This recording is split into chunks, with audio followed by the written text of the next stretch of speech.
Hi all, I+ന്റെ പുതിയൊരു ക്ലാസ്സിലേക്ക് എല്ലാവർക്കും സ്വാഗതം. ഞാൻ വിഷ്ണു പുഷ്പരാജ്.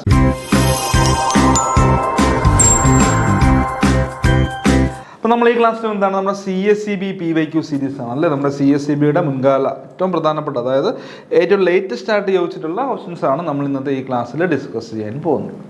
അപ്പോൾ നമുക്ക് ക്വസ്റ്റ്യനിലേക്ക് പോകാം.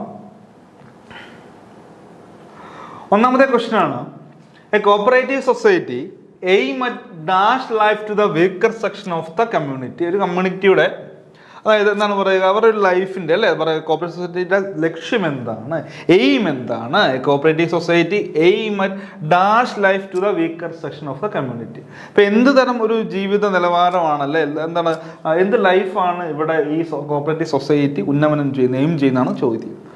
ഓപ്ഷൻ എ പറയുന്നു ഇൻഡസ്ട്രിയൽ, ഓപ്ഷൻ ബിയിൽ പറയുന്നു കോർപ്പറേറ്റ്, ഓപ്ഷൻ സിയിൽ പറഞ്ഞ മോണോപോളിസ്റ്റിക് ആൻഡ് ഓപ്ഷൻ ഡി പറഞ്ഞത് ട്രഡീഷണൽ. അപ്പം നമുക്കറിയാം എന്താണ് ട്രഡീഷണൽ വരില്ല അല്ലേ. നമുക്ക് അതിൻ്റെ എന്താണ്, നമുക്ക് ഓപ്ഷൻസ് നോക്കാം. ഒരു ട്രഡീഷണൽ ലൈഫ് അല്ല, കാരണം നമുക്കവിടെ ഡെവലപ്മെൻറ്റ് ഉണ്ടാവണം എന്ന് വെച്ചിട്ട് മോണോപോളിസ്റ്റിക് വരുമോ, അതും വരില്ല. ഇൻഡസ്ട്രിയിലുമല്ല. അതിൻ്റെ ആൻസർ ഈസ് കോർപ്പറേറ്റ് ആണല്ലേ, ശരിയല്ലേ. A cooperative society aim at corporate life to the weaker section of the community. ആ കമ്മ്യൂണിറ്റിയിലെ വീക്കർ സെക്ഷൻ്റെ ഒരു ലൈഫ് അല്ലെ, അവരുടെ ഒരു ജീവിത നിലവാരം എന്ത് ചെയ്യുക, അത് ഡെവലപ്പ് ചെയ്യുക എന്നുള്ള ഒരു ലക്ഷ്യമല്ലേ സഹകരണ സംഘത്തിനുള്ളത്. പണ്ടെങ്ങനെയാണോ അതല്ല, നമുക്ക് എന്ത് ചെയ്യണം, കൂടുതൽ സ്റ്റാൻഡേർഡ് ഓഫ് ലിവിങ് അല്ലെങ്കിൽ അവർ ജീവിത നിലവാരം വർദ്ധിപ്പിക്കണം. ഇപ്പോൾ എന്താണ് ഒരു കോർപ്പറേറ്റ് ലൈഫാണ് അല്ലെ, സാധാരണക്കാർക്ക് അവരുടെ ഒരു വീക്കർ സെക്ഷൻ, ഒരു കമ്മ്യൂണിറ്റിയിലെ ഒരു സമൂഹത്തിലെ വീക്കർ സെക്ഷൻ്റെ എന്താണ് ഒരു കോർപ്പറേറ്റ് ലൈഫ് എന്ന് പറയാം, അല്ലെ സ്റ്റാൻഡേർഡ് ഓഫ് ലിവിങ് വർദ്ധിപ്പിക്കുക അല്ലേ. ഓക്കെ, അതാണ് ഒന്നാമത്തെ ക്വസ്റ്റ്യൻ വരിക. രണ്ടാമത്തെ വരികയാണ് ബെനഫിറ്റ് ഓഫ് കോർപ്പറേഷൻ, കോർപ്പറേറ്റീവിൻ്റെ ബെനഫിറ്റ്സ് അല്ലേ. അതിലെന്ത് ഈ താഴെ പറയുന്നത് ഡു നോട്ട് ഇൻക്ലൂഡ്, എന്ത് ഉൾപ്പെടുന്നില്ല അല്ലേ. ദ ബെനഫിറ്റ് ഓഫ്, ഓർത്ത് നോക്കുക, ക്വസ്റ്റ്യൻ മനസ്സിലാക്കുക. എന്നാണ് പറയുന്നത് the benefits of corporation, corporate ബെനഫിറ്റ്സിൽ ഉൾപ്പെടാത്തതാണ്. Option A social, option B economic, option C political and option D educational. അപ്പോൾ എന്താണ് ആൻസർ അറിയാം, കാരണം കോർപ്പറേഷൻ്റെ ബെനിഫിറ്റ്സ് നമുക്ക് ഉൾപ്പെടുത്താം, സോഷ്യലായിട്ടുള്ള ആ ഒരു കാര്യങ്ങൾ ഉൾപ്പെടുത്താം. എക്കണോമിക്, നമുക്കറിയാം സംഘം രൂപീകരിക്കുന്നത് തന്നെ അവിടുത്തെ അംഗങ്ങളുടെ എക്കണോമിക് ആയിട്ടുള്ള ഇൻട്രസ്റ്റ് അല്ലേ, സാമ്പത്തിക താല്പര്യം കാത്തു സൂക്ഷിക്കാനാണ്. പിന്നെ എഡ്യൂക്കേഷൻ, വിദ്യാഭ്യാസവും നമ്മളവിടെ പ്രാധാന്യം കൊടുക്കുന്നു, നല്ല ഒരു ബെനിഫിറ്റാണ്. എന്നാൽ എന്തില്ല, പൊളിറ്റിക്കൽ വരില്ല കേട്ടോ. പൊളിറ്റിക്കൽ ഇവിടെ ആൻസർ ആയിട്ട് വരില്ല എന്ന് ഓർത്ത് വെച്ചേക്കാം. നോക്കിയേ, ദ ബെനിഫിറ്റ്സ് ഓഫ് കോർപ്പറേഷനിൽ എന്ത് ഉൾപ്പെടുന്നില്ല, പൊളിറ്റിക്കൽ എന്നുള്ള ഒരു ടേം വരുന്നില്ല. സോഷ്യൽ വരുന്നുണ്ട്, എക്കണോമിക് വരുന്നുണ്ട്, എഡ്യൂക്കേഷനിൽ വരുന്നുണ്ട്, എന്തില്ല, പൊളിറ്റിക്കൽ അവിടെ ഉൾപ്പെടുന്നില്ല എന്ന ആൻസർ ഓർത്ത് വെക്കുക. അപ്പോൾ ആൻസർ ഏതാണ്, പൊളിറ്റിക്കലാണ് ആൻസർ വരിക എന്ന് ഓർത്ത് വെച്ചേക്കുക. അടുത്ത പറയുകയാണ്, വളരെ പ്രധാനപ്പെട്ട ഒരു ക്വസ്റ്റ്യൻ തന്നെയാണ് കേട്ടോ, നല്ലൊരു ക്വസ്റ്റ്യൻ ആയിരുന്നു.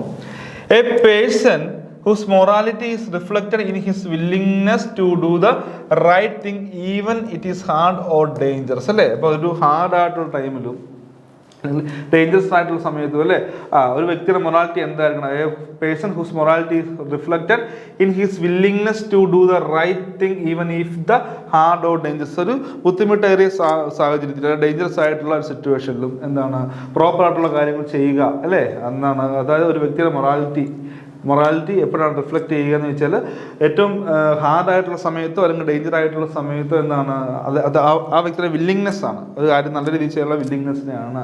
ഇപ്പോൾ ആൻസർ ഏതാണ് വരിക നോക്കാം. Option A social, option B equality, option C democratic and option D എത്തിക്കാണ്. അല്ലെ എത്തിക്സ് ഉണ്ടായിരിക്കണം. അതായത് ഏതൊരു സാഹചര്യത്തിലും ഹാർഡായിക്കോട്ടെ ഡേഞ്ചറസ് ആയിക്കോട്ടെ നല്ലതായിക്കോട്ടെ എന്തൊരു സാഹചര്യത്തിലും പ്രോപ്പറായിട്ട് കാര്യങ്ങൾ ചെയ്യുക എന്നുള്ളത് അവൻ്റെ എത്തിക്സ് ആണ് എന്നാണ് പറയുക. A person whose morality is reflected in his willingness to do the right thing even it is hard or dangerous. വളരെ ബുദ്ധിമുട്ടേറിയ സമയത്തും ഡേഞ്ചറസ് ആയിട്ടുള്ള സമയത്തും പ്രോപ്പറായിട്ട് കാര്യങ്ങൾ ചെയ്യാനുള്ള അവന് വില്ലിങ്സ് എന്തെന്ന് പറയാം, നമുക്ക് എത്തിക്സ് എന്ന് പറയാം അല്ലെ, എത്തിക്കൽ എന്ന് പറയാം ആൻസർ വരുന്നത് കേട്ടോ. അടുത്തൊരു ക്വസ്റ്റ്യൻ ആണ്, willingness to give help or time to others. മറ്റുള്ള വ്യക്തിയെ സഹായിക്കുക അല്ലെങ്കിൽ അവർക്ക് വേണ്ടി സമയം കണ്ടെത്തുക എന്നുള്ളതിന് എന്തെന്ന് പറയാം അല്ലേ. മറ്റൊരു വ്യക്തിയെ സഹായിക്കുക അല്ലെങ്കിൽ അവർക്ക് വേണ്ടി സമയം കണ്ടെത്തുക അല്ലെ പറയാം, willingness to give help or time to others. Option എയിൽ പറഞ്ഞു ഓപ്പൺനെസ്, ഓപ്ഷൻ ബി പറഞ്ഞു ജനറസിറ്റി, ഓപ്ഷൻ സിയിൽ പറഞ്ഞു ഹോണസ്റ്റി ആൻഡ് ഓപ്ഷൻ ഡി പറഞ്ഞു കൈൻഡ്നെസ്. ഏതാ ആൻസർ വരിക, ഇത് ആൻസർ വരിക ഓപ്പൺനെസ് ആണോ ജനറസിറ്റി ആണോ, ഹോണസ്റ്റി ആണോ, കൈൻഡ്നെസ് ആണോ? ഇതവിടെ ആൻസർ വരിക ജനറസിറ്റി അല്ലേ. ജനറസിറ്റി എന്ന് പറയുന്നത് വില്ലിങ്നെസ് ടു ഗീവ് ഹെൽപ്പ്, ഒന്നെങ്കിൽ സഹായം നൽകാനോ, ഓർ ടൈം അല്ലെങ്കിൽ മറ്റുള്ളവർക്ക് വേണ്ടി സമയം കണ്ടെത്താനോ അല്ലെങ്കിൽ അവർക്ക് വേണ്ടി സഹായം ചെയ്യാനോ പറയുന്ന ആ വില്ലിങ്നെസ്സിനെ നമുക്ക് പറയുന്ന പേര് ജനറസിറ്റി എന്ന് പറയും കേട്ടോ. ഓക്കെ, അടുത്ത ക്വസ്റ്റ്യൻ ആണ് A fundamental truth or proposition that serve as the foundation for a new system of belief or behavior or for a chain of reasoning. Option എയിൽ പറഞ്ഞു റെഗുലേഷൻ, ഓപ്ഷൻ ബിയിൽ പറഞ്ഞു എത്തിക്സ്, ഓപ്ഷൻ സിയിൽ പറഞ്ഞു principles and option ഡിയിൽ പറഞ്ഞു morality. എന്താണ് ഇവിടെ പറയുന്നത്? എ ഫണ്ടമെന്റൽ ട്രൂത്ത് അല്ലേ, എന്താണ് പറഞ്ഞത്? A fundamental truth or proposition that serve as the foundation for a system of belief or behaviour or for a chain of reasoning. ഏത് ആൻസർ വരിക? പ്രിൻസിപ്പിൾസ് ആണ് അല്ലേ. ഒരിക്കലും റെഗുലേഷൻ വരില്ല, എത്തിക്സ് വരില്ല, മൊറാലിറ്റി വരില്ല, പ്രിൻസിപ്പിൾസ് ആണ്, തത്വങ്ങളാണ് ഇവിടെ ആൻസർ ആയിട്ട് വരിക. ഫണ്ടമെന്റൽ ട്രൂത്ത്, ഒരു ഫണ്ടമെന്റൽ ട്രൂത്ത് അല്ലെങ്കിൽ പ്രൊപ്പോസിഷൻ എന്താണ്? That serves as the foundation for a system of belief എന്ന് പറയുന്നത് പ്രിൻസിപ്പിൾസ് ആണ്, നമുക്ക് പഠിക്കാനുള്ളത് തന്നെയാണ് അല്ലേ. നമ്മൾ പഠിച്ചിട്ടുള്ള ഒരു കാര്യം, വളരെ പ്രധാനപ്പെട്ട നമ്മൾ പഠിച്ചിട്ടുള്ള ഒരു പാർട്ട് തന്നെ പ്രിൻസിപ്പിൾസിനെ കുറിച്ച്. അതുപോലെ തന്നെ എന്താണ് പറയുക? വാല്യൂസിനെ കുറിച്ച്, കോപ്പറേറ്റീവ് പ്രിൻസിപ്പിൾസ്, കോപ്പറേറ്റീവ് വാല്യൂസ് ഒക്കെ നമ്മൾ പഠിക്കുന്നുണ്ട്. അടുത്തൊരു ക്വസ്റ്റ്യൻ ആണ് the essential principle coming under the classification of Rockdale does not include. ഇപ്പോൾ റോക്ക്ഡെയിൽ പ്രിൻസിപ്പിൾ ഇവിടെ ഇല്ലാത്ത എന്താണ്? The essential principle coming under the classification of Rockdale does not include. essential principles വരാത്ത എന്താണ് അല്ലേ? The principle coming under the classification of Rockdale's does not include. അപ്പോൾ നമുക്കറിയാം റോക്ക്ഡെയിൽസ് principle വരുന്നുണ്ട്, പിന്നെ നമ്മൾ അതിനെ തരംതിരിക്കുന്ന കാര്യങ്ങൾ പറയുന്നുണ്ട്. അപ്പോൾ അതിനകത്ത് എസെൻഷ്യൽ പെടാത്ത ഏതാണെന്ന് ചോദിച്ചാൽ option A open membership. Open membership ഇതൊരു എസെൻഷ്യൽ ആണ് അല്ലേ, എസെൻഷ്യൽ അല്ലേ? അതെ. ഡെമോക്രാറ്റിക് കൺട്രോൾ അതും എസെൻഷ്യൽ ആണ്. പിന്നെ limited interest on share capital അതും എസെൻഷ്യൽ. പക്ഷേ ക്യാഷ് ട്രേഡിങ് എല്ലായിടത്തും ഉള്ളത് എസെൻഷ്യലിൻ്റെ ആ ഒരു ഗണത്തിൽ ഉൾപ്പെടുത്താൻ പറ്റില്ല, എസെൻഷ്യലിൻ്റെ ഹെഡിന് അണ്ടറിൽ ഉൾപ്പെടുത്താൻ പറ്റില്ല കേട്ടോ. അപ്പോൾ എന്താണ്? The essential principle coming under the classification of Rochdale does not include. ഇവിടെ ഉൾപ്പെടാത്ത ഏതാണ്? ക്യാഷ് ട്രേഡിംഗ് ആണ്. അവിടെ ഇത് നോൺ എസെൻഷ്യൽ ആണ്. ഇതെന്താണ്? ഇത് നോൺ എസെൻഷ്യൽ എന്ന് ഓർത്ത് വെക്കുക. ഇത് നോൺ എസെൻഷ്യൽ ആണെന്ന് ഓർത്ത് വെച്ചേക്കുക കേട്ടോ. ഓക്കെ, അടുത്ത ക്വസ്റ്റ്യൻ ആണ് ethical values of cooperative does not include. അപ്പോൾ നമ്മൾ അടുത്ത എക്സാമിന് പോകുമ്പോൾ നമ്മൾ കോപ്പറേറ്റീവ് പ്രിൻസിപ്പിൾ പഠിക്കണം, വാല്യൂസ് എല്ലാം പഠിച്ചിട്ട് വേണം പോകാം കേട്ടോ. കോപ്പറേറ്റീവ് പ്രിൻസിപ്പിൾസ്, അതിൻ്റെ സ്റ്റേജസ്, പിന്നെ വാല്യൂസും നമ്മൾ പഠിക്കേണ്ട ഒരു സാഹചര്യമുണ്ട് എന്ന് ഓർത്ത് വെച്ചേക്കും. ഇപ്പോൾ പറയുന്നത് ethical values of cooperative does not includes. Option A openness, option B social responsibility, option സിയിൽ പറയുന്നത് caring for others and option ഡിയിൽ പറയുന്നത് സോളിഡാരിറ്റി. ഏതാണ് എത്തിക്കൽ വാല്യൂസിൽ ഉൾപ്പെടാത്ത? ഏതാണ്?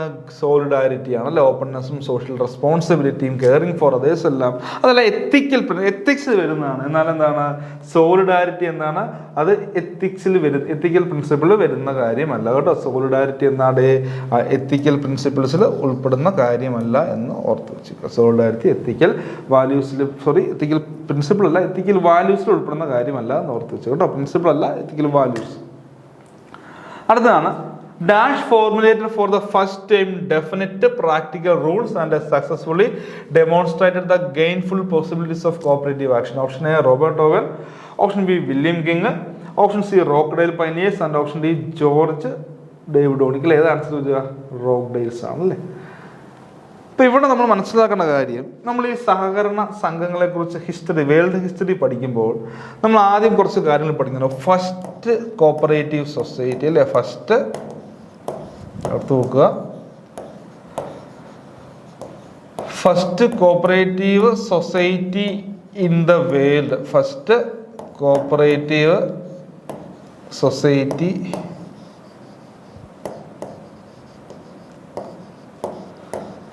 ലോകത്തിലെ ആദ്യത്തെ സഹകരണ സംഘം ഏതാണെന്ന് പഠിക്കാനുണ്ട്. ഏതാണ് കറക്റ്റ് പ്രോപ്പർ ആൻസർ? 1761 വന്ന ഫെൻവിക് ആണ്. FENWICK.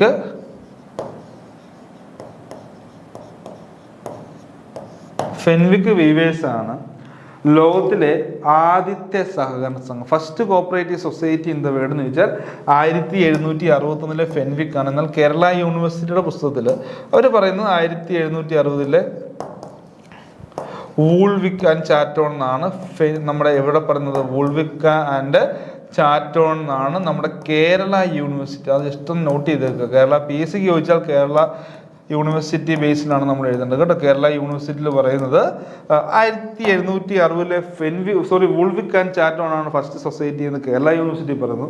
എന്നാൽ ആക്ച്വലായിട്ട് പഠിക്കേണ്ട 1761 ഫെൻവിക് വിവേഴ്സ് ആണ് കേട്ടോ. 1761 ഫെൻവിക് ആണ് കറക്റ്റ് ആയിട്ടുള്ള അതിന്റെ ആൻസർ ആയിട്ട് വരിക. അപ്പം ഇവർ ഈ ഫെൻവിക് രൂപീകൃതമായി. അതിനുശേഷം പക്ഷെ എന്താണ്, ഇത് ഫസ്റ്റ് സഹകരണ സംഘമാണ്.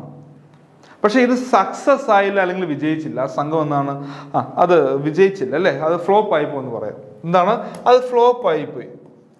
അതിനുശേഷം ഒരുപാട് സംഘങ്ങൾ രൂപീകൃതമായി. 1761 ഫെൻവിക് വന്നു. ഫെൻവിക് വന്നതിന് ശേഷം ഒരുപാട് സംഘങ്ങൾ രൂപീകൃതമായി. എന്നാൽ 1844 ഫോം ചെയ്ത 1844 ഫോം ചെയ്ത റോക്ക്ഡെയിൽസിന് ഒരു പ്രത്യേകതയുണ്ട്. ഫസ്റ്റ് സക്സസ്ഫുൾ ആയിരുന്നു അല്ലേ. ആ റോക്ക്ഡെയിൽസ് എന്താണ്, 1844 ഡിസംബർ 12 അല്ലേ, ഡിസംബർ 21/12/1844 ആട്ടെ, 21/12/1844 ഫോം ചെയ്ത റോക്ക്ഡെയിൽസ് ആണ് ഫസ്റ്റ് സക്സസ്ഫുൾ. ഇവർ സക്സസ് ആയി. അപ്പൊ ഇവരെന്തുകൊണ്ടാണ് സക്സസ് ആയത് എന്ന് ഓർത്ത് നോക്കുക. 1844 ഫോം ചെയ്തത്. ഇവർ സക്സസ് ആയി. എന്തുകൊണ്ട് സക്സസ് ആയി? ഇവർക്ക് ഒരു കോപ്പറേറ്റീവ് പ്രിൻസിപ്പിൾസ് ഉണ്ടായിരുന്നു. ഇവർക്ക് എന്തുണ്ടായിരുന്നു? ഇവർക്ക് ഒരു കോപ്പറേറ്റീവ് പ്രിൻസിപ്പിൾസ് ഉണ്ടായിരുന്നു. അതുകൊണ്ടാണ് ഇവർ സക്സസ് ആയത്. First stage of cooperative principle Rochdale തന്നെയാണ്. പക്ഷെ അത് 1860 അവരുടെ ജനറൽ ബോഡിയിലാണ് അവരത് ഇൻട്രൊഡ്യൂസ് ചെയ്തത് കേട്ടോ. 1860 അവരുടെ ജനറൽ ബോഡി, അവരുടെ പൊതുയോഗത്തിലാണ് അത് ഇൻട്രൊഡ്യൂസ് ചെയ്തതും കൂടെ ഓർത്ത് വെച്ചേക്കുക. അപ്പൊ അതുകൊണ്ട് തന്നെയാണ് പറഞ്ഞത് dash formulated for the first time definite practical rules and successfully demonstrated the government possibilities of cooperative action. അത് ആര് തന്നെയാണ് റോക്ക്ഡെയിൽസ്. അത് പ്രിൻസിപ്പിൾസ് ഒക്കെ രൂപീകൃതമായത് കൊണ്ടാണ് അവർ സക്സസ് ആയത്. സോ ഇവിടെ ആൻസർ വരുന്നത് റോക്ക്ഡെയിൽ ആണ്. എന്തുകൊണ്ടാണെന്ന് ചോദിച്ചാൽ അവരാണ് എന്താണ് first successful society in the world. അവർ സക്സസ് ആകാനുള്ള കാരണം അവർക്ക് കോപ്പറേറ്റീവ് പ്രിൻസിപ്പിൾസ് ഉണ്ട്. അവർ 1844 ഡിസംബർ 21 ഫോം ചെയ്തെങ്കിലും അതിന് ഫ്രണ്ട്ലിയൊക്കെ വരുന്നത് അത് നിങ്ങൾ നോക്കേണ്ട കാര്യമില്ല. നമ്മൾ 1844 ഡിസംബർ 21 പഠിച്ചേക്കുക. അവരന്ന് ഫോം ചെയ്തു. പക്ഷെ 1860 അവരെന്ത് ചെയ്തത്? അവർ കോപ്പറേറ്റീവ് പ്രിൻസിപ്പിൾസ് ഇൻട്രൊഡ്യൂസ് ചെയ്ത് അവരുടെ തന്നെ ജനറൽ ബോഡിയാണ് അത് ഇൻട്രൊഡ്യൂസ് ചെയ്തത്. അതുകൊണ്ട് ഫസ്റ്റ് സ്റ്റേജ് എന്ന് പറയുന്ന റോക്ക്ഡെയിൽസ് ആണ്. ഇവർ സക്സസ് ആകാൻ കാരണം പ്രിൻസിപ്പിൾസിന്റെ ഇൻട്രൊഡക്ഷൻ ആണ്. എന്നാൽ ലോകത്തിലെ ആദ്യത്തെ സംഘം എന്ന് പറഞ്ഞാൽ 1761 രൂപീകൃതമായിട്ടുള്ള ഫെൻവിക് ആണ്. എന്നാൽ കേരള യൂണിവേഴ്സിറ്റി പുസ്തകത്തിൽ 1760 എന്താണ് വൂൾവിക് ആൻഡ് ചാറ്റോൺ എന്നാണ് പറയുക. അതും കൂടെ ഓർത്ത് വെച്ചുക. കേരള PSC ആണെങ്കിൽ വൂൾവിക് ആൻഡ് ചാറ്റോൺ നിങ്ങൾ ആൻസർ എഴുതുക. ഓക്കെ, അല്ലെങ്കിൽ ഫെൻവിക് എഴുതുക. അപ്പോൾ ഇതുകൊണ്ടാണ് ഇവർ സക്സസ് ആയെന്ന് പറയുന്നുണ്ട്. പിന്നീട് ഇവരുടെ പ്രിൻസിപ്പിൾസിനെ എന്ത് ചെയ്യുകയാണ്, ICA രൂപീകൃതമാകുന്നു. സബ് കമ്മിറ്റി അപ്പോയിന്റ് ചെയ്ത് എസെൻഷ്യൽ നോൺ എസെൻഷ്യൽ നിന്നാണ് തരംതിരിക്കുന്നു. അതിനുശേഷം എന്താണ് ഗാർവേ കമ്മീഷൻ വരുന്നു അല്ലേ. അതിനുശേഷം എന്താണ് നമ്മൾ ഇന്ന് കാണുന്ന ഏറ്റവും ലേറ്റസ്റ്റ് ആണ്, ഏറ്റവും ലാസ്റ്റ് എന്നാണ് മക്ഫേഴ്സൺ അതിൻ്റെ സെറ്റ് ചെയ്യുകയാണ് അല്ലേ. അറിയാവുന്ന കാര്യങ്ങളാണ്. ഓക്കെ,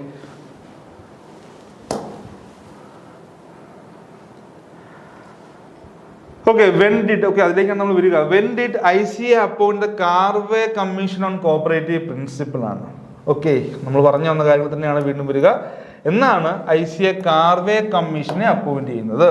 അവിടെ ഓപ്ഷൻ എയിൽ പറയുന്നു 1844, ഓപ്ഷൻ ബിയിൽ പറയുന്നു 1934, ഓപ്ഷൻ സിയിൽ പറഞ്ഞു 1937, ഓപ്ഷൻ ഡിയിൽ പറഞ്ഞു 1964. ഈ 4 വർഷങ്ങളും സഹകരണ തത്വങ്ങളുമായിട്ടുള്ള കോപ്പറേറ്റീവ് പ്രിൻസിപ്പിൾസുമായിട്ട് റിലേറ്റ് ചെയ്തിട്ടുള്ള വർഷങ്ങളാണ് അല്ലേ. റിലേറ്റ് ചെയ്തിട്ടുള്ള വർഷങ്ങളാണ്. 1844 റെപ്സ് ഫോം ചെയ്യുക അല്ലേ. 1844 റെപ്സ് ഫോം ചെയ്യുന്നു. ഞാൻ ഈ പറഞ്ഞ പോലെ 1860 അവരുടെ ജനറൽ ബോഡിയിലാണ് അവരെന്ത് ചെയ്യുന്നത്, അവരുടെ കോപ്പറേറ്റീവ് പ്രിൻസിപ്പിൾസ് ഇൻട്രൊഡ്യൂസ് ചെയ്തത് ഫസ്റ്റ് സ്റ്റേജ്. ഇനി 1934 പ്രത്യേകത എന്താണ്? ICA അല്ലെ 1895 ICA ഫോം ചെയ്യുന്നു. ഈ 1895 ഫോം ചെയ്ത ICAക്ക് അന്നും പ്രിൻസിപ്പിൾ ഇല്ല. അന്നും എന്ത് തന്നെയാണ്, റെപ്സിന്റെ പ്രിൻസിപ്പിൾസ് ആണ്. ഈ ഒരു സാഹചര്യം ICAക്ക് സ്വന്തമായ പ്രിൻസിപ്പിൾ ഇല്ലാത്ത സാഹചര്യം വന്നു. കാരണം റെപ്സിന്റെ പ്രിൻസിപ്പിൾ മാത്രമേ ഉള്ളൂ. അങ്ങനെ ഇരിക്കെ ഓർത്ത് വെക്കുക, കഥ പോലെ ഓർക്കാം. 1930 1930 എന്ത് ചെയ്യുകയാണ്, ഫ്രഞ്ച് ഫെഡറേഷൻ, ആരുടെ ആ ഫ്രഞ്ച് ഫെഡറേഷൻ, ഫ്രഞ്ച് ഫെഡറേഷൻ എന്ത് ചെയ്യുകയാണ്, ICAയോട് റിക്വസ്റ്റ് ചെയ്യുകയാണ്, നമുക്ക് സ്വന്തമായിട്ട് പ്രിൻസിപ്പിൾ ഇല്ല, സോ നമുക്ക് സ്വന്തമായിട്ട് പ്രിൻസിപ്പിൾ വേണം അല്ലേ. അങ്ങനെ ഈ 1930 ഫ്രഞ്ച് ഫെഡറേഷന്റെ അഭ്യർത്ഥന പ്രകാരം ഓർത്ത് വെക്കണം, 1934 ICA എന്ത് ചെയ്യുകയാണ്, ഒരു സബ് കമ്മിറ്റി അപ്പോയിന്റ് ചെയ്തു കേട്ടോ. ICA ഒരു സബ് കമ്മിറ്റി അപ്പോയിന്റ് ചെയ്തു. അവരെന്ത് ചെയ്യുകയാണ്, അവര് ഈ റോക്ക്ഡെയിൽസിന്റെ നിലവിലുള്ള റോക്ക്ഡെയിൽസിന്റെ പ്രിൻസിപ്പിളെ രണ്ടായിട്ട് തരംതിരിച്ചു മക്കളെ, എസെൻഷ്യൽ എന്നും നോൺ എസെൻഷ്യൽ എന്നും. എന്തൊക്കെയാണ്? എസെൻഷ്യൽ എന്നും നോൺ എസെൻഷ്യൽ എന്നും രണ്ടായിട്ട് തരംതിരിച്ചു. 1934 അപ്പോയിന്റ് ചെയ്തു. അവർ രണ്ടായിട്ട് തരംതിരിച്ച് റിപ്പോർട്ട് സമർപ്പിക്കുന്നത് 1937 കേട്ടോ. അപ്പോയിന്റ് ചെയ്ത് 34 റിപ്പോർട്ട് സമർപ്പിച്ചത് 1937. അപ്പൊ ഇതുമല്ല 1944 34 37 പിന്നെ എന്താണ് ആൻസർ വരിക? 1964 കാർവേ അല്ലെ, കാർവേ അധ്യക്ഷനാക്കിക്കൊണ്ട് ഒരു കമ്മിറ്റി അപ്പോയിന്റ് ചെയ്യുന്നു. അങ്ങനെ ഇവര് 1964 അപ്പോയിന്റ് ചെയ്തു. അല്ല, നമ്മുടെ ക്വസ്റ്റൻ അത് തന്നെയാണ്. അപ്പോയിന്റ്മെന്റ് ആണ്. അപ്പോയിന്റ് ചെയ്തെന്നാന്ന് ചോദിച്ചാൽ അത് 1864 റിപ്പോർട്ട് സമർപ്പിച്ചത് 1966 അല്ലേ. അങ്ങനെ ഒരു കാർവേ കമ്മീഷൻ എന്ത് ചെയ്യുകയാണ്, റിപ്പോർട്ട് സമർപ്പിക്കുന്നത്. ഇപ്പൊ കാർവേ പ്രിൻസിപ്പിൾ എന്ന് പറഞ്ഞല്ലേ, എന്താണ് കാർവേ പ്രിൻസിപ്പിൾ വരിക? എന്താണ് വരിക? കോപ്പറേഷൻ എമംഗ് കോപ്പറേറ്റീവ്സ് കേട്ടോ. Cooperation among cooperatives. ഈ പ്രിൻസിപ്പിളിനെ കാർവേ പ്രിൻസിപ്പിൾ എന്നും പ്രിൻസിപ്പിൾ ഓഫ് ഗ്രോത്ത് എന്നും പ്രിൻസിപ്പിൾ ഓഫ് മ്യൂച്വാലിറ്റി എന്നും മ്യൂച്വൽ ഹെൽപ്പ് പ്രിൻസിപ്പിൾ എന്നും എന്താണ് മ്യൂച്വൽ ഹെൽപ്പ് പ്രിൻസിപ്പിൾ തുടങ്ങിയ രീതിയിലെല്ലാം അതിനെ എന്താണ് വിശേഷിപ്പിക്കാറുണ്ടെന്ന് ഓർത്ത് വെച്ചേക്കുക. 1964 അപ്പോയിന്റ് ചെയ്തു. പിന്നെ 1966 റിപ്പോർട്ട് സമർപ്പിക്കുന്നു. ക്വസ്റ്റ്യൻ അപ്പോയിന്റ് ചെയ്തതാണ്. അത് 1964 ഓർത്ത് വെച്ചേക്കും. അതിനുശേഷമാണ് നമ്മൾ നിലവിൽ കാണുന്ന ഇവാൻ മക്ഫേഴ്സൺ എന്ത് ചെയ്യുകയാണ്, വീണ്ടും നമ്മളവിടെ നമ്മുടെ നിലവിൽ കാണുന്ന 7 പ്രിൻസിപ്പിൾസിനെ അവിടെ രൂപീകൃതമാക്കുകയാണെന്ന് ഓർത്ത് വെച്ചു. കനേഡിയൻ ആയിരുന്നു അല്ലേ, അദ്ദേഹം കനേഡിയൻ ആയിരുന്നു എന്ന് ഓർത്ത് വെച്ചേക്കുക. ഓക്കെ, ഇതൊന്ന് ഓർത്ത് വെച്ചേക്കുക കേട്ടോ. അപ്പോയിന്റ് ചെയ്ത് 1964.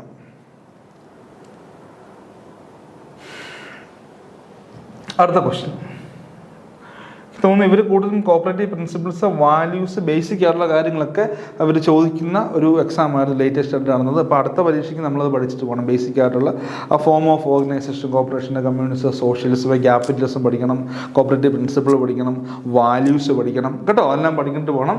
അടുത്ത ക്വസ്റ്റ്യൻ ആണ്, ഓക്കെ, അത് നല്ല ക്വസ്റ്റ്യൻ ആണ്. The principle of cooperative adopted by ICA needed for internal and external relationship of cooperatives. ഇപ്പം നമ്മൾ ഇന്റേണൽ ആയിട്ടും എക്സ്റ്റേണൽ ആയിട്ടും ബോത്തും വരുന്ന നമ്മൾ കുറേ എന്താണ് നമ്മുടെ നിലവിലുള്ള പ്രിൻസിപ്പിളിനെ നമ്മളവിടെ തരംതിരിക്കുന്നുണ്ട്. ഇന്റേണൽ ആയിട്ടുള്ളതും പിന്നെ ഇന്റേണൽ ആൻഡ് എക്സ്റ്റേണൽ എന്നൊക്കെ പറഞ്ഞ് തരംതിരിക്കുന്നുണ്ട്. നമ്മുടെ ക്ലാസ്സുകളിൽ നമ്മൾ വളരെ വിശദമായിട്ട് പറയുന്നുണ്ട്. ഇപ്പം നമുക്ക് ചോദ്യം നോക്കാം. പറയുന്നത് principle of cooperative adopted by ICA needed for internal and external relationship of cooperation. ഇതിൽ ഇന്റേണൽ ആൻഡ് എക്സ്റ്റേണൽ റിലേഷൻഷിപ്പിന് ആവശ്യമായിട്ടുള്ള ഒരു പ്രിൻസിപ്പിൾ നമുക്ക് നോക്കാം. Option A voluntary and open membership, option B democratic member control, option C പറയാണ് concern for community and option D പറയാണ് member economic participation. Okay, ഏതാണ് answer വരിക? കൺസേൺ ഫോർ കമ്മ്യൂണിറ്റി ആണ് കേട്ടോ. കൺസേൺ ഫോർ കമ്മ്യൂണിറ്റി ആണ് ഇതിൽ എന്താണ് ഇന്റേണൽ ആൻഡ് എക്സ്റ്റേണൽ റിലേഷൻഷിപ്പിന് ആവശ്യമായിട്ടുള്ള പ്രിൻസിപ്പിൾ എന്ന് ഓർത്ത് വെച്ചേക്കുക. അടുത്തൊരു ക്വസ്റ്റ്യൻ ആണ്, the birth place of the cooperative movement in the world. ലോകത്തിലെ തന്നെ സഹകരണ പ്രസ്ഥാനത്തിന്റെ ബെർത്ത് പ്ലേസ് അല്ലെ, ജന്മദേശം എന്ന് ചോദിച്ചിട്ടുണ്ട്. ഓപ്ഷൻ എ പറയുന്നു ഇന്ത്യ, ജർമ്മനി, പിന്നെ USA ആൻഡ് ഇംഗ്ലണ്ട്. നമുക്കറിയാം, നമുക്ക് USA കട്ട് ചെയ്ത് വിടാം, ഇന്ത്യയും കട്ട് ചെയ്ത് വിടാം. പിന്നെ നമുക്ക് വരുന്നത് ജർമ്മനിയും ഇംഗ്ലണ്ടുമാണ് അല്ലേ. നമുക്കൊരു ഇന്ത്യയുമായിട്ട് അഭേദ്യമായ ബന്ധമുള്ള രാജ്യമാണ് ജർമ്മനി. ആ മോഡലാണ് ഇന്ത്യയിൽ നമ്മൾ കോപ്പറേറ്റീവ് മൂവ്മെന്റ് സ്റ്റാർട്ട് ചെയ്തിട്ടുള്ളതെന്നൊക്കെ പഠിക്കുന്നുണ്ടെങ്കിലും ബെർത്ത് പ്ലേസ് ഓഫ് കോപ്പറേഷൻ എന്ന് ചോദിച്ചാൽ അതിൻ്റെ ആൻസർ എന്താണ്? അതിൻ്റെ ആൻസർ ഇംഗ്ലണ്ട് ആണ് കേട്ടോ. Birth place of cooperative movement in the world എന്ന് ചോദിച്ചാൽ അതിൻ്റെ ആൻസർ വരുന്നത് ഏതാണ്? ഇംഗ്ലണ്ട് ആണ് എന്ന് ഓർത്ത്. ഇംഗ്ലണ്ട് ആണ് കേട്ടോ ജന്മദേശം. സഹകരണ പ്രസ്ഥാനത്തിന്റെ ബെർത്ത് പ്ലേസ്, ജന്മദേശം എന്ന് പറയുന്നത് ഇംഗ്ലണ്ട് ആണ്. പിന്നെ birth place of cooperative movement അല്ലേ, അതുപോലെ തന്നെ എന്താണ് പറയുക, birth place of store movement അല്ലേ, store movement, housing cooperatives, consumer movement, cradle of cooperation, cradle of cooperation മാത്രം, ക്രാഡിൽ ഓഫ് ക്രെഡിറ്റ് അല്ല, ക്രാഡിൽ ഓഫ് കോപ്പറേഷൻ എന്നറിയപ്പെടുന്ന ഹൗസ്, ഇവിടെ ഹൗസിംഗ് വരുന്നുണ്ട്, പിന്നെ സ്റ്റോർ വരുന്നുണ്ട്, കൺസ്യൂമർ വരുന്നുണ്ട്. ഇതിൻ്റെയൊക്കെ ബർത്ത് പ്ലേസ്, പിന്നെ ട്രേഡ് യൂണിയനുകൾ, പിന്നെ ബ്രാഞ്ച് ബാങ്കിങ് അല്ലേ, ഇതൊക്കെ വരുന്നത് ഇംഗ്ലണ്ടിലാണ്. ഇതിൻ്റെയൊക്കെ ബർത്ത് പ്ലേസ് എന്ന് പറഞ്ഞാൽ ഇതൊക്കെ വരുന്നത് ഇംഗ്ലണ്ടുമായിട്ട് ബന്ധപ്പെട്ടാണെന്ന് ഓർത്ത് വെച്ചത്. ഇപ്പോൾ ജർമ്മനിയായിട്ട് ബന്ധപ്പെട്ടതോ, ഇപ്പോൾ കോപ്പറേറ്റീവ് മൂവ്മെന്റിന്റെ സഹകരണ പ്രസ്ഥാനത്തിന്റെ ജന്മദേശം ഇംഗ്ലണ്ടാണ്. ഇപ്പോൾ ജർമ്മനിയായിട്ട് വരുന്നതാണെന്ന് നോക്കിയാലോ, ജർമ്മനിയിലൊക്കെ വരുമായിരിക്കും ബർത്ത് പ്ലേസ് ഓഫ് ജർമ്മനിയാണ്. ഇവിടുത്തെ ആൻസർ ഇംഗ്ലണ്ടാണ്. ഞാൻ ജർമ്മനിയെ കുറിച്ച് പറയുകയാണ്.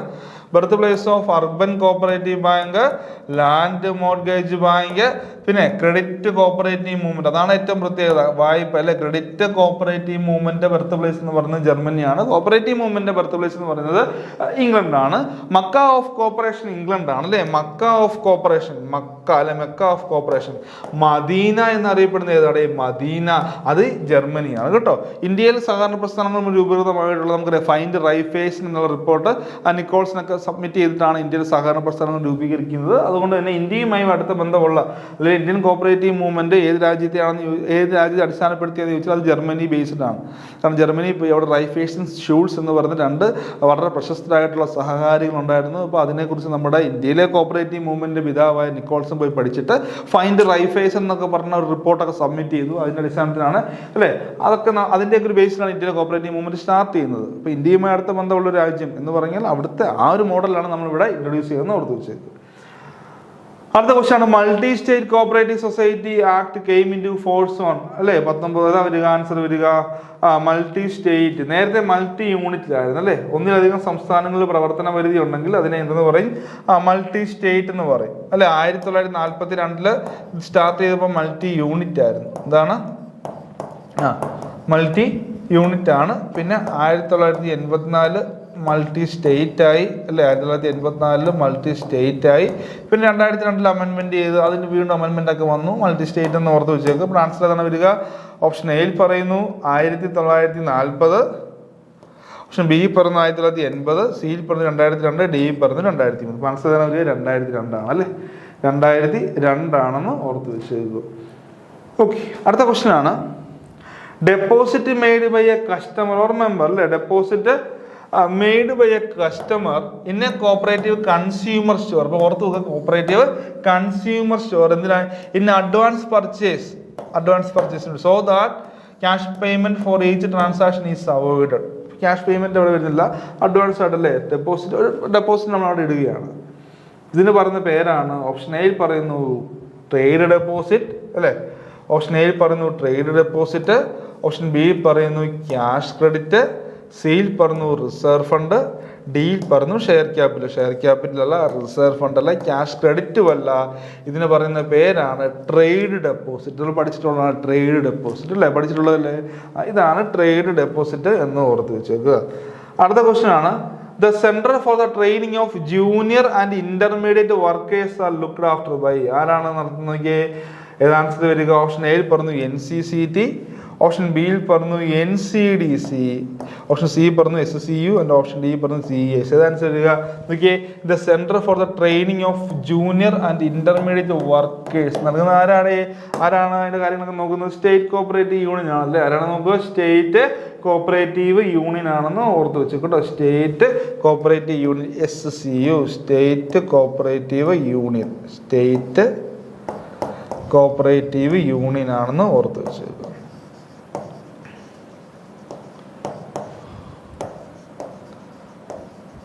ഓക്കെ, അടുത്ത ക്വസ്റ്റ്യൻ ആണ്, dash is the key principle of cooperation which means that each member has only one vote and no more irrespective of number of share. ഏതാണ്? ഓപ്ഷൻ എ പറയുന്നു democratic open membership, B democratic control, C member economic participation, D limited interest on capital. ഇത് democratic control. ഒരു വ്യക്തിക്ക് അല്ലെ, ഒരാൾക്ക് ഒരു വോട്ടല്ലേ ഉള്ളൂ. അവിടെ അവൻ എത്ര ഷെയർ കൈവശം വെച്ചപ്പോൾ ഫോർ എക്സാമ്പിൾ ഒരാളുടെ 50 രൂപ ഷെയർ ഉള്ളൂ, ഒരാളുടെ 5000 രൂപ ഷെയർ ഉണ്ട്, ഒരാളുടെ 10000 ഉണ്ട്, ഒരാളുടെ 7000 ഉണ്ട്. എന്ത് സംഭവമാണെന്ന് ശരി, എന്താണ് ഷെയർ നോക്കില്ല, ഒരാൾക്കാണ് അവിടെ ഒരു വോട്ട് വരിക അല്ലേ. അതാണ് ഡെമോക്രാറ്റിക് കൺട്രോൾ ആണ്. ഓർത്ത് ഡെമോക്രാറ്റിക് കൺട്രോൾ ആണ്. ഇപ്പോൾ ഓപ്പൺ മെമ്പർഷിപ്പോ അല്ലെങ്കിൽ മെമ്പർ എക്കണോമിക് പാർട്ടിസിപ്പേഷനോ limit on interest on share ക്യാപിറ്റലോ ഒന്നും അല്ല. ആൻസർ വരുന്നത് എന്താണ്? ഡെമോക്രാറ്റിക് കൺട്രോൾ ആണ് എന്ന് ഓർത്ത് വെക്കുക. ഡെമോക്രാറ്റിക് കൺട്രോൾ ആണെന്ന് ഓർത്ത് വെച്ചത് കേട്ടോ.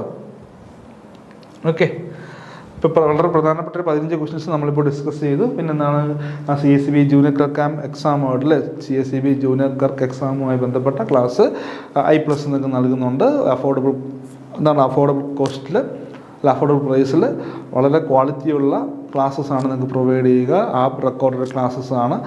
അതിന് പുറമെ റെക്കോർഡഡ് ക്ലാസ്സുകൾ, മോഡൽ എക്സാംസുകൾ, PYQ ഡിസ്കഷന്, ക്വസ്റ്റ്യൻ ആൻസർ ഡിസ്കഷൻ, അങ്ങനെ ഒരുപാട് ഫീച്ചേഴ്സാണ് ഇവിടെ ടീം I+ CSEB എക്സാമുമായി ബന്ധപ്പെട്ട് നിങ്ങൾക്ക് വേണ്ടി പ്രൊവൈഡ് ചെയ്യുന്നത്. അപ്പോൾ എല്ലാവരും എന്ത് ചെയ്യുക, നമ്മുടെ കോഴ്സിൽ ജോയിൻ ചെയ്യുക, നന്നായിട്ട് പഠിക്കുക. Okay, thank you.